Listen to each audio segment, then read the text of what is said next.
This podcast is powered by Hype Girl. Hype Girl was born out of our passion and love for inspiring amazing women just like you. There is no superpower quite like being a woman, so we have made it our mission to create spaces, events, and tables where there is always room for one more, and all are always welcome. Come find out more about it at hypegirl.us.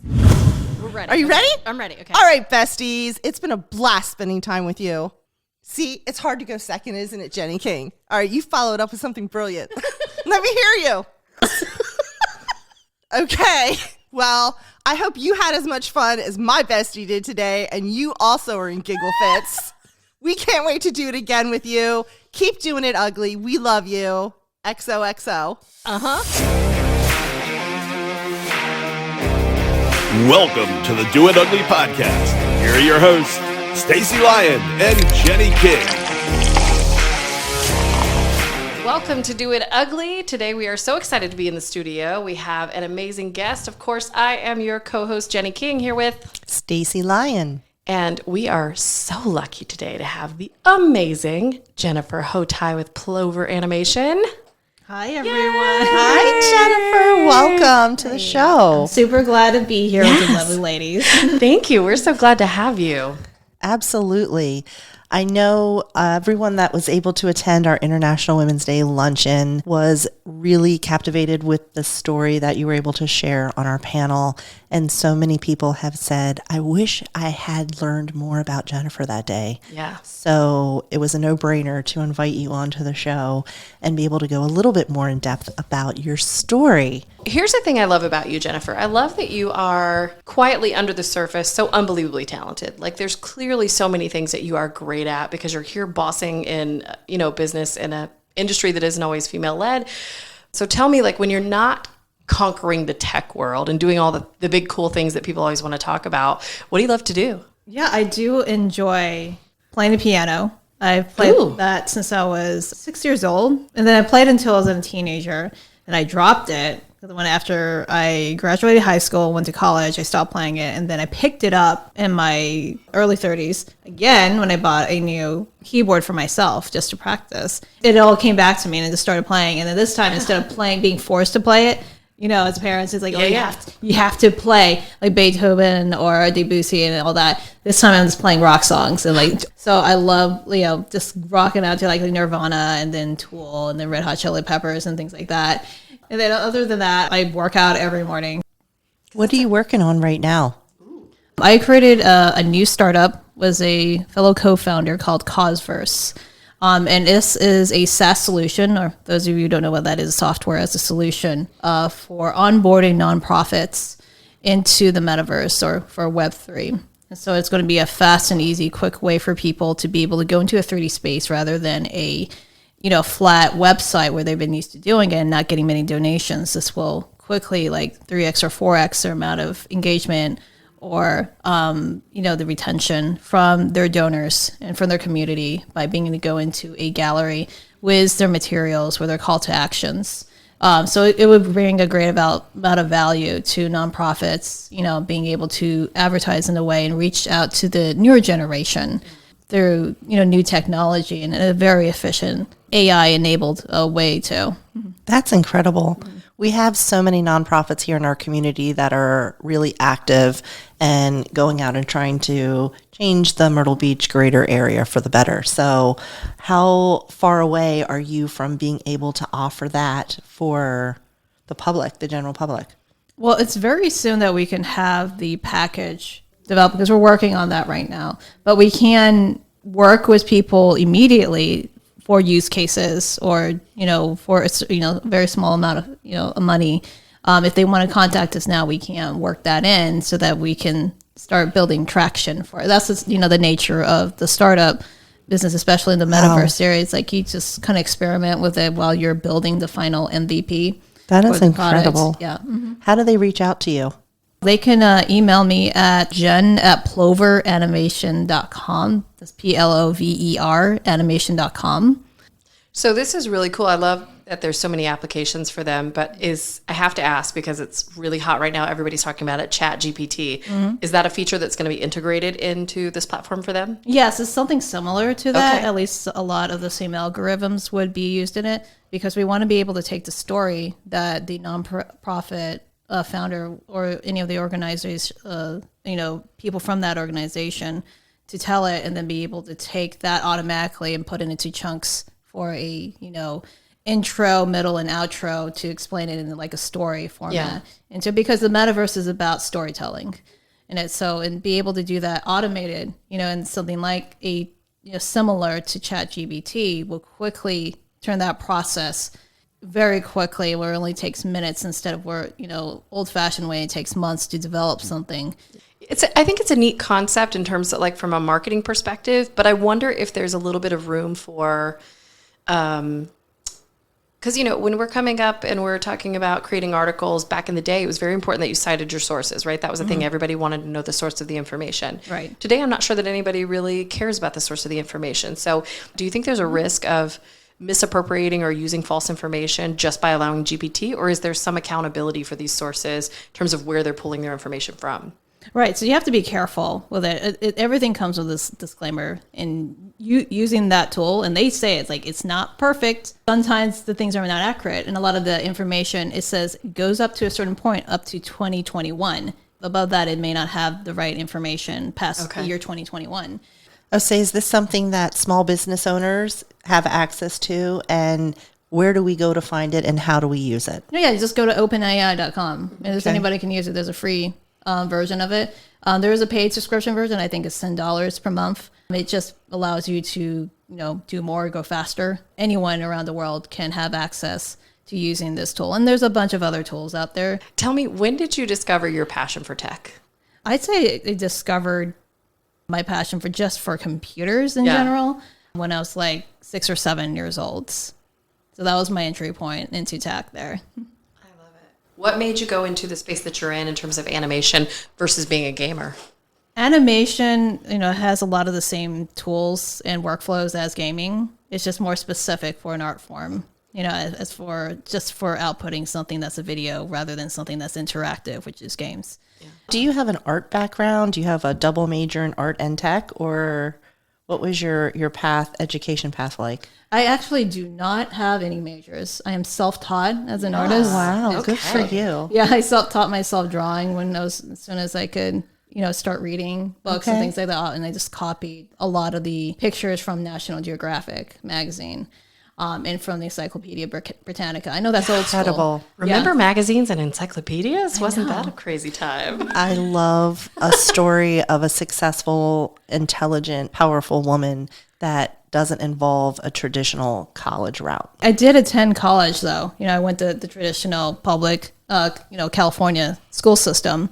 And then I went to Cal State Long Beach. Okay. And I was intending to take the route of the fine arts degree. Okay. But then I realized how much I hated going to school. Was that something that you emulated from your parents, or where do you think that was instilled in you? That's a good question. I think I just created it myself. Amazing. Yeah. I love it. Right. Yeah. And my parents were not exactly the kind of like, oh, yeah, this is awesome what you're doing. They were skeptical about it. So a lot of it was just me just figuring it out on my own. And has anyone ever said, is that a real job, Jen? Yeah, I know. Well, I mean, that's the question that most parents ask, right? If they want you to take this traditional path. How old are your parents? They're in like 76, 77, Yeah, so they came from the same kind of probably thought line as our parents, where you went to college, got the degree, then you work until you die, get a retirement. And so, that question, is it a real job? Have you been asked that? Because my parents have certainly asked in my entrepreneurial spirit, is any of this real? Right, exactly. It's like, are you making money from it? As soon as an hour ago before we started this podcast, is this a real job?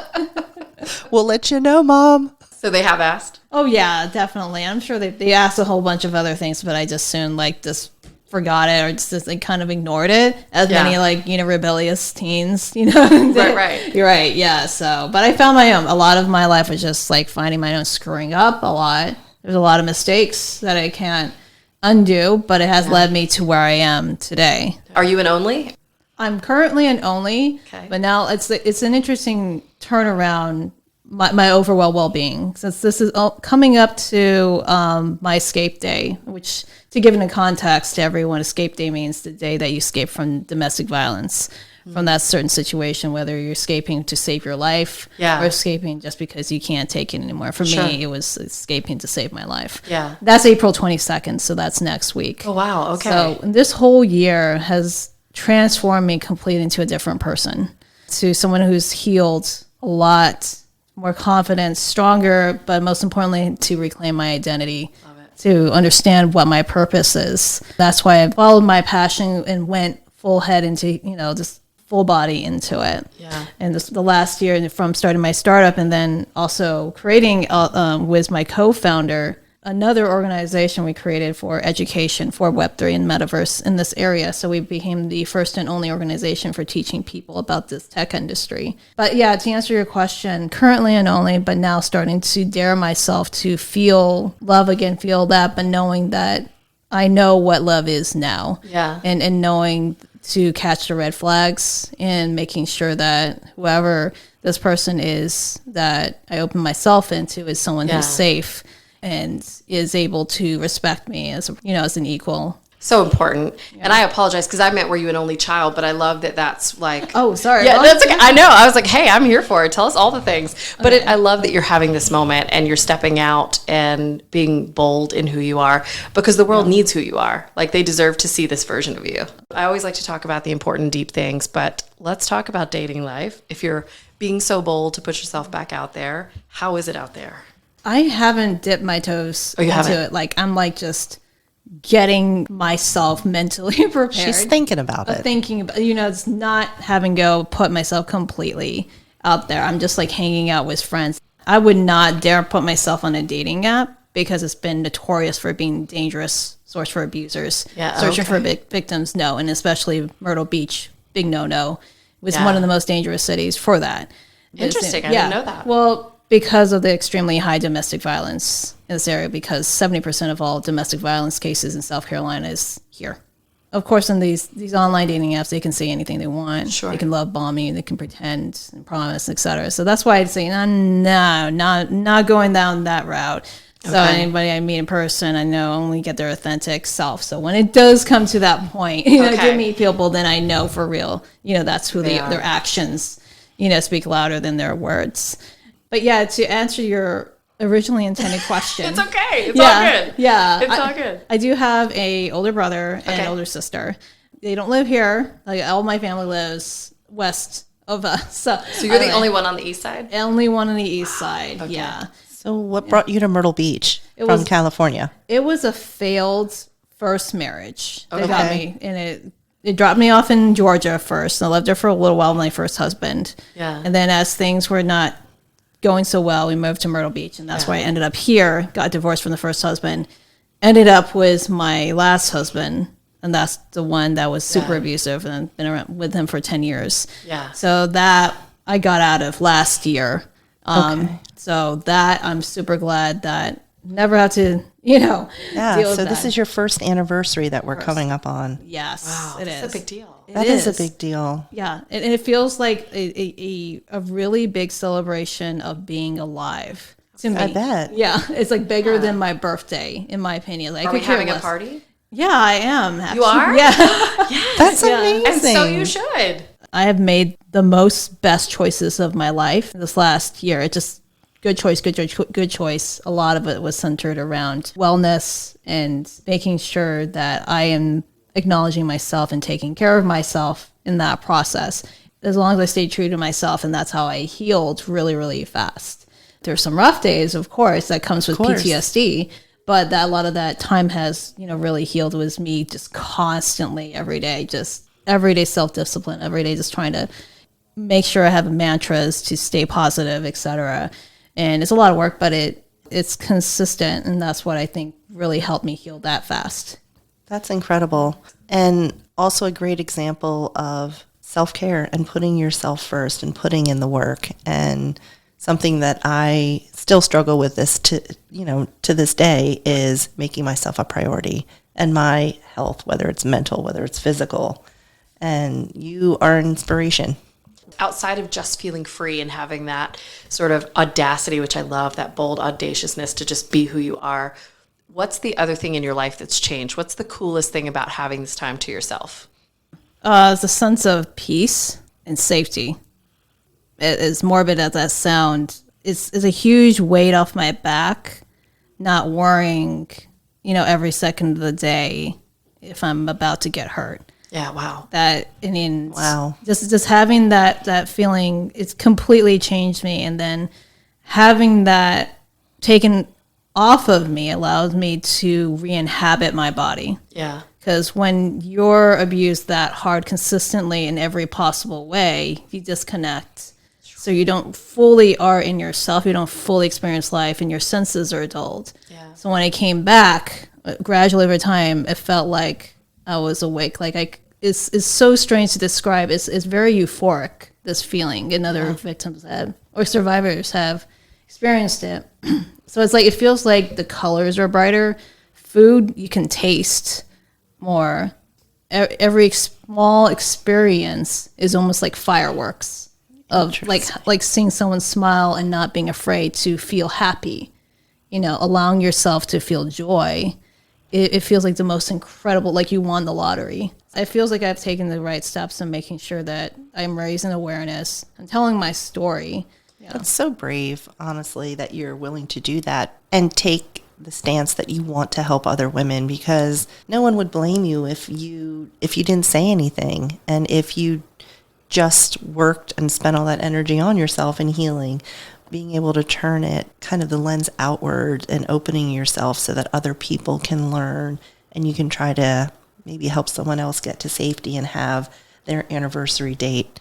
I really appreciate you sharing your story, because when you meet women who are bold and powerful, it's always one of those things that they think, it would never happen to me. Like I'm the exception to that rule. It would never happen to me, but it can happen. It can happen to any of us if we meet the right person who's able to charm you in the right way. But I'm super pumped that you're on the other side of that and you've surfed that wave. And so looking past your escape day party, what's coming up for you this year that you're really excited about? Oh, definitely the tech event that we're organizing is called FastFest. FastFest. Yes. Okay, tell us about this. It stands for Fashion, Art, Sound, and Tech. Ooh. And it's going to be the very first Web3 powered expo in the fastest growing city. And when can we expect this FastFest? It is September 2nd to 4th. That's Labor Day weekend of this year at the HGCC Conference Center. Okay. So that's the Grand Strand campus for the HGCC College in Market Common.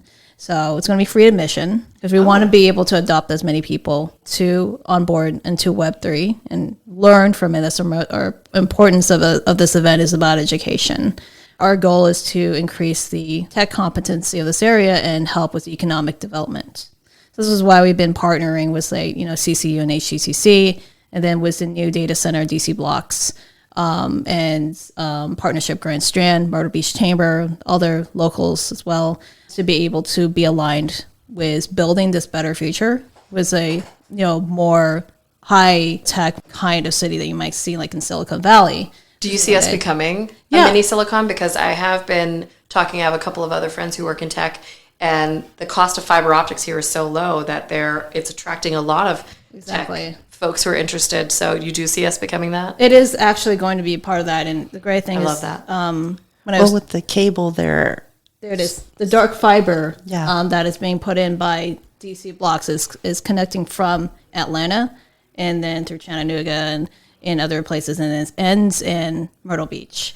That's going to lay the groundwork, the infrastructure for hyperscale, tech companies to take place here because they have a higher, more scalable, secure internet, infrastructure and everything like that to do business, et cetera. Plus, it's right next to the airport, so there's that benefit right too. So you can fly your jet. That is so exciting. The Regional Economic Development Council is doing a really good job trying to attract tech businesses. I'm glad you mentioned that because I was having a conversation with Howard Waldy, the Chief Innovation Officer, and we were talking about the concept for a smart city and about building a digital triangle, as we quote unquote. We can't take the Silicon Valley of the South. I think that was taken by Raleigh. We want to build that digital triangle here. Can we be the Silicon Beach if we're not a valley? But still has silicon in it. But we've been using the term Meta Beach with my organizations. Like we're changing Myrtle Beach to Meta Beach. I like that better because when I hear silicon anyway, it makes me think of fake boobs, even though it's not silicone. Right. Yeah. But I'm like, we don't want to be boob beach. Like it's just what I think of. Oh, Jenny. I know. You know, I'm a 5-year-old perv. I can't help myself. Like my brain is always in the gutter. It's just facts. But I love this is happening. It's very exciting on so many fronts because I think one of the things that, I was born here in the Grand Strand. So having seen this community change, and it's always been service-based and hospitality-oriented. So you watch so many families never, ever get that next generational shift in their wealth because, mom and grandma worked at a hotel and that's all they've ever done. And nobody taught them how to build something for themselves. Mm-hmm. So to know that we're going to be having these industries come in where we're going to have higher paying jobs and the ability for these kids' lives to absolutely shift it makes my toes tingle. I'm so excited about that. Oh, yeah, because we want to keep kids, after they graduate from CCU and HTCC, to stay in the city and build the economy here because a lot of big problems is that they graduate college and they move out. Yeah. Go to Boston, go to NYC, or go to Miami to do business. But we want to be able to have jobs here where they can keep growing the economy. But that starts with education, and that's where my organization, Grand Strand Web3 Guild, comes in, teaches people, and helps, be the catalyst for that, to be a part of that. And then, of course, the event itself is going to be like, hey, this is preparing you for what's in store for the future of this community. Yeah. I love that. If you could give, say, 3 tips to small business owners on how to poise themselves for this next generation, this next Web3, what should we be doing in order to stay relevant and to prepare for that? I always say look at the trends no matter what decade you're in, et cetera. Look at the newest tools. And right now the newest tools is AI. Right now, find out which tools that you can use to better automate your business so you can save yourself time and money. It doesn't cost anything to use a free version of ChatGPT. If you're hiring someone to be a copywriter, you don't have to do that. You just use this free version and save yourself tons of money. I need to talk to Jennifer about how to incorporate home staging design because I think very quickly what I do is going to go away, right? I think the future is in digital staging, digital decorating, for selling properties, timeshares, renovation work, remodeling, all of those things. Exactly. You can easily stage something and swap out materials without having to spend money going to, a furniture store, et cetera. You just need to swap out assets into the staging world and be able to show this is what a house will look like with some blue paint, or this is what it looks like with this kind of furniture, et cetera. I need to talk to you off mic about how we can get that going, Jennifer, so that I can try to we have just a little bit more time, so I do want to ask you because one of the things that obviously we've got such a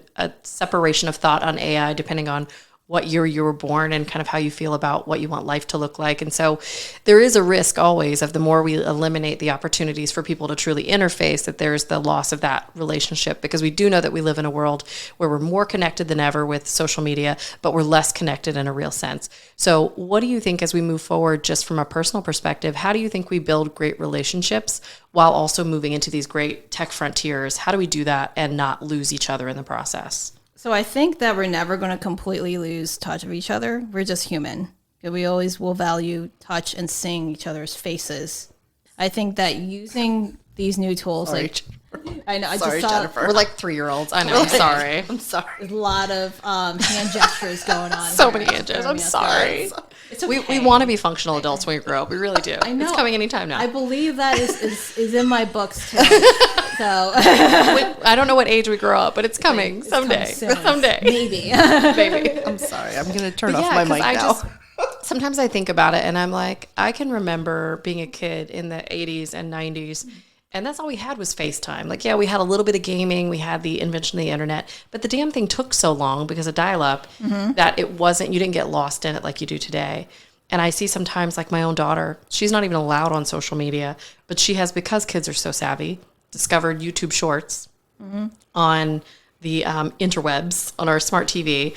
So she's basically allowed to see TikTok in that sense. She doesn't have her own account or anything.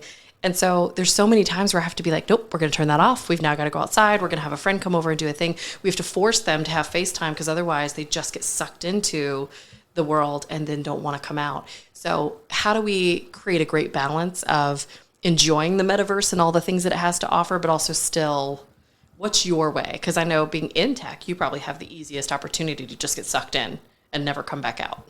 Oh, it's easy right now, but it's as you mentioned. I mean, that's good. That's a good example. It's good parenting, and I've seen that tactic work well. And you have to put guardrails in place. And for kids, you have to just teach them that you can't expect the phone to be able to do that because they can work around it, etc. You have to be that person that takes the phone away. Say, hey, go outside, play some soccer with your friends or something like that. And I'm growing up from that generation pre-internet. Yeah. I have an appreciation for being outside and doing things that are not, in front of a device, etc. I didn't grow up on a smartphone. I grew up with books and magazines and things like that. So I have that predisposition for balancing my life. I think a lot of it is just awareness and education about it. The good thing about the metaverse the way it is now, it's not all one destination. It's all separate things. It's all different walled gardens. So you can't just go stay and get stuck. Okay. Fortunately, and there is so much fatigue from being in one place anyways that you just have to take a break anyways. Okay. So there's already kind of just inadvertently some guardrails in place from keeping you to be sucked in for too long. We're always socially responsible, but I just jokingly think some days when I'm like, I'm in all these things, Stacey, you're the same. We do all of this stuff because we love people, but then sometimes we don't love people as much as we love people. Do you know what I mean? Like humans sometimes we can't stand human beings. Sometimes humans get too human-y. So I was saying, I know we only have a couple minutes left, but I want to learn a little bit more about who the Jen is of today. So fast round, are you ready? Ooh, game. Okay. Speed round, let's go. What are you reading? Snow Crash. By? I forgot the name. That's okay. We'll What kind Google of what genre are you reading? Is it sci-fi? It's sci-fi. I think it's Neil Stephenson. Okay. Favorite food? Fries. Ketchup, vinegar, Ketchup. From ketchup. where? What location? Shoestring, crinkle, waffle. I like waffle or crinkle. Okay, I like it. That's tough. Why'd you have to put that on me? I know, Sorry. so hard. That's great. Favorite place to eat in Myrtle Beach? I think I've been going to Tuttle Creek Brewery a lot. So I'd say that's I love that. Their lavender lemonade is Fantastic. good. Do you have any pets? No, but I plan to. What song do you sing in karaoke? What's your karaoke go-to? Do you have one? No, I do not. Okay, favorite song in general? Or favorite band? Tool. Favorite Tool song? 46 and 2. Can you sing us a little bit? No. Okay, dream car. I don't have one. Don't? Yeah. I'm a motorhead, so I always like to ask about the car. Sorry. Don't apologize. It's okay. You don't have to have one. You're still just as cool. Favorite guilty pleasure? I like watching Hallmark movies and then making fun of them. I love that. Well, that's the only reason to watch that. Yeah. All the Christmas movies? Yes. No, but it's That the all fact have the that same plot, The but big just girl in different the characters. city who falls in love with the baker. Yeah, and she has to choose between Leaves her whole life. Yeah. The author, the baker, the florist shop owner. Would she have this career or would she follow the love of her life? Who knows? Every Who knows? Every movie is the same, but yet you can watch every single one as if it's a brand new experience. I love that. Absolutely. Okay, I Oh my love it. gosh. Well, thank you so much for Yes, joining thank you us for today, coming. Jennifer. Yes, it was such a fun. pleasure. Yes. And I know we are going to see incredible things from you, not so distant future. No, very And excited. I'm excited to get onto AI. See what all the fuss is about, all this hullabaloo, if you will. And know you are welcome back anytime if you want to just come sit in the studio. Oh my gosh. If you can tolerate us and our nonsense, you are welcome back anytime. Anytime. All right, guys, thank you so much for tuning in to Do It Ugly. We love you, ladies. We hope that you know how amazing you are. No matter what you're facing this week with your hype girls, got your back. All right, and we're out. Bye.